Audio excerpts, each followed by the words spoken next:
Welcome back. మహాకుంభమేళాతో ప్రయాగ పోటెత్తుతోంది. పవిత్ర స్నానాలు ఆచరించడానికి భక్త కోటి జనం బారులు తీరుతున్నారు. అయితే ఇప్పుడు రాజస్నానంలో మరో ప్రముఖ ఘట్టం ఆసనమైంది.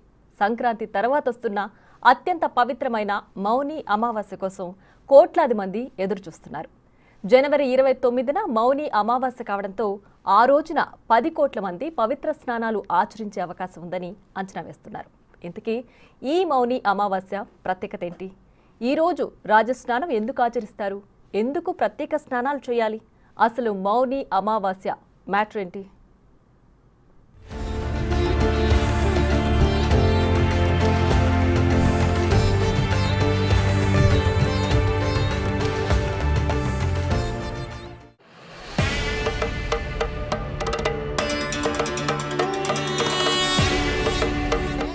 కుంభమేళాలో స్నానం అతి ముఖ్యమైన ఆచారం. అయితే మకర సంక్రాంతి నుండి ప్రారంభించి ప్రతిరోజు సంగమంలో స్నానం చేయడం పవిత్రంగా భావిస్తారు. ఇందులో కూడా కొన్ని ప్రత్యేకమైన పవిత్ర స్నాన తేదీలున్నాయి. వీటిని అమృత స్నానమని పిలుస్తారు. జనవరి 29న జరిగి మౌని అమావాస్య మహాకుంభమేళాలో 3వ పవిత్రమైన తేదీ అవుతుంది. కుంభమేళాలు 5 శుభ తేదీలు ఉండగా మొదటి 2 రోజులు జనవరి 13న పౌష్ పూర్ణిమ, జనవరి 14న మకర సంక్రాంతి ఉంటాయి. అయితే వీటి తర్వాత వచ్చేదే జనవరి 29న మౌని అమావాస్య.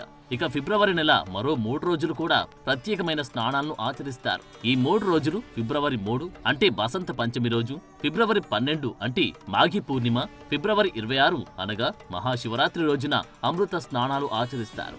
అయితే వీటన్నిటిలో మౌని అమావాస్య రోజును అందరూ అత్యంత పవిత్రమైనదిగా భావిస్తారు. అందుకే మౌని అమావాస్య రోజున జరిగి మహాకుంభమేళా అమృత స్నానం సందర్భంగా ప్రయాగ్రాజ్లో 11 కోట్లకు పైగా భక్తులు స్నానమాచరిస్తారని ఉత్తరప్రదేశ్ ప్రభుత్వం తెలిపింది. ఈ విషయంలో జనసమూహాన్ని, ట్రాఫిక్ ను సమర్థవంతంగా నిర్వహించడానికి సమగ్ర చర్యలు తీసుకుంటున్నట్లు ప్రభుత్వం తెలిపింది.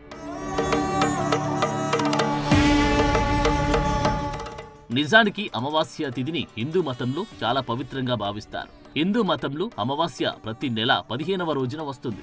కాగా మాఘమాసంలో వచ్చే అమావాస్యను మౌని అమావాస్య అంటారు. కానీ మౌని అమావాస్య హిందూ మతంలో చాలా పవిత్రమైనదిగా పరిగణించబడుతుంది. మౌని అమావాస్య నాడు స్నానం చేసి దానం చేయడం వల్ల పుణ్య ఫలితాలు లభిస్తాయని హిందువులు నమ్ముతారు. అయితే ఇంత పవిత్రమైన మౌని అమావాస్య ఈ సంవత్సరం జనవరి 28న సాయంత్రం 7:35 ప్రారంభమవుతుందని అంటున్నారు. అప్పటి నుండి మరుసటి రోజు అంటే జనవరి 29 సాయంత్రం 6:05 మౌని అమావాస్య గడియలు ముగుస్తాయి. కాబట్టి జనవరి 29న మౌని అమావాస్యను జరుపుకుంటారు.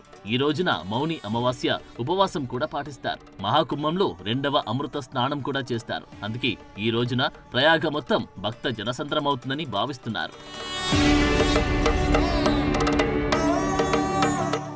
అయితే మౌని అమావాస్య నాడు పితృదేవతలకు నైవేద్యాలు, పిండం దానాలు కూడా చేస్తారు. ఈ రోజున గంగా స్నానం చేయడం చాలా ప్రాముఖ్యతను కలిగి ఉంది. మౌని అమావాస్య నాడు గంగానదిలో స్నానం చేయడం అమృతంలో స్నానం చేయడంతో సమానమని భావిస్తారు.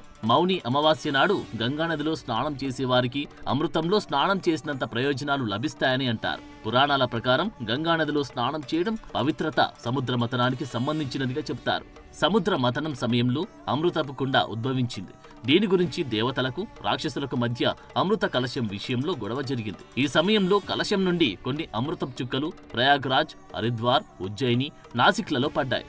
అందుకే ఈ ప్రదేశాల్లో ప్రవహించే నదుల నీరు అమృతం పడడం వల్ల స్వచ్ఛంగా మారిందని అంటారు. కాబట్టి హిందూ పండుగల్లో ప్రత్యేకంగా పౌర్ణమి, అమావాస్య వంటి తిథి దినాల్లో గంగా స్నానం ఆచరిస్తారు.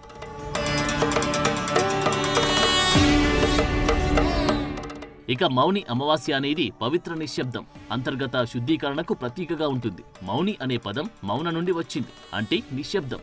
ఈ రోజున మౌనం పాటించడం వల్ల మానసిక స్పష్టత, అంతర్గత శాంతి లభిస్తుందని నమ్ముతారు. అలాగే గంగా, యమున, సరస్వతి నదుల సంగమం వద్ద స్నానం చేయడం వల్ల ఆత్మశుద్ధి అవుతుంది, గత పాపాలు తొలగిపోతాయని అంటారు. దీంతో పాటు మౌని అమావాస్య నాడు కాస్మిక్ అమరికలు ప్రత్యేకంగా ఉంటాయి. మౌని అమావాస్యకు అనుకూలమైన గ్రహస్థానాల కారణంగా ఈ రోజును పవిత్రమైనదిగా పరిగణిస్తారు. ఈ రోజు పవిత్ర నదుల్లో స్నానం చేయడం వల్ల ఆధ్యాత్మిక ప్రయోజనాలు మెరుగవుతాయి. ఈ రోజున జలాలు దైవిక లక్షణాలు కలిగి ఉంటాయి గనుక ఈ గడియల్లో స్నానం చేస్తే మోక్ష ప్రాప్తి కలుగుతుందని విశ్వసిస్తారు. ఇక ఈ రోజును రిషబ్ దేవ్ సాంప్రదాయంగా ఆచరిస్తారు. ఈ రోజు జైన మతంలో అత్యంత పవిత్రుడైన ఋషి, తీర్థంకారుడైన రిషబ్ దేవ్ పవిత్ర స్నానం చేయడం ద్వారా తన మౌనాన్ని వీడిన సందర్భాన్ని సూచిస్తోంది. ఆయన చేసిన ఈ భక్తి చర్య ఇప్పటికీ కోట్లాది మంది యాత్రికులు అనుసరించేలా చేస్తోంది.